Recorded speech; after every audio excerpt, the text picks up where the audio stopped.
Tune into positivism. இன்றைக்கி 3 விஷயம் share பண்ணிக்கணும்னு தோன்றுறது. காலையில் என்னோடய பையனை வந்து கிளாஸில் விட்ட உடனேயும் அவர் உள்ளே கூப்பிட்டாரு, நீ கேம் டேமா உள்ளே வாங்க அப்படின்னு. ஸ்பான்டேனியஸாக என்னோடய காதுகளுக்கு கேட்ட ஒரு விஷயம், ஜாலியாக விளையாடுறா, யாரையும் ஜெயிக்க விளையாடாத, நான் அம்மா இங்கே வெளியில் இருக்கேன் அப்படின்னு.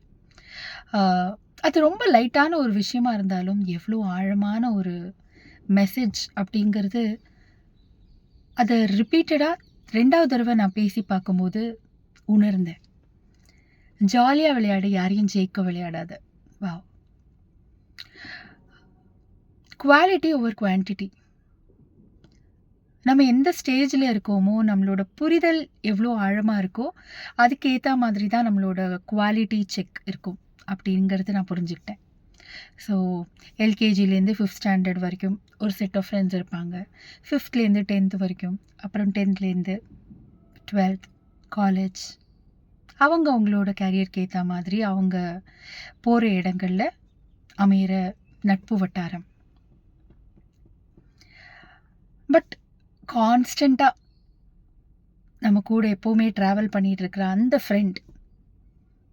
அந்த ஃப்ரெண்ட் உள்ளேருந்து வந்து பேசும்போது லைட்டாக இருந்தாலும் வெயிட்டான மெசேஜாக இருக்கும். அதை உணரும்போது உங்களுக்கு புரியுதில்ல, அந்த ஃப்ரெண்டோட வாய்ஸ் வந்து லவுடர் ஆக ஆக ஆக நம்மளை சுற்றின கூட்டம் ரொம்ப குறைய ஆரம்பிச்சிடும்.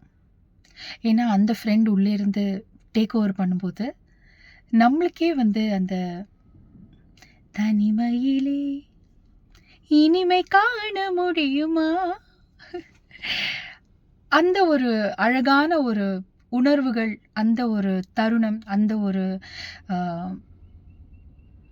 மொமெண்ட்ஸ், அதை வந்து வேர்ட்ஸ்குள்ளே அடக்கிறது யாராலையும் இது வரைக்கும் சாத்தியப்பட்டது இல்லை.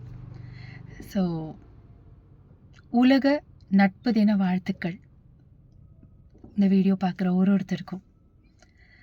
அந்த உள்ளே இருந்து நம்ம கூட ட்ராவல் பண்ணிகிட்ருக்கிற ஃப்ரெண்டோட சவுண்ட் அவங்களுக்கு எவ்வளோ லவுடராக கேட்குதோ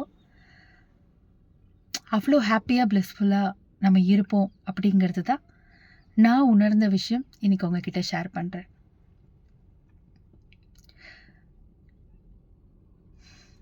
எப்போவும் சந்தோஷமாக இருங்க. சுற்றி இருக்கிற எல்லாரையும் சந்தோஷமாக வச்சுக்கோங்க. Life is very beautiful. Life is now and here.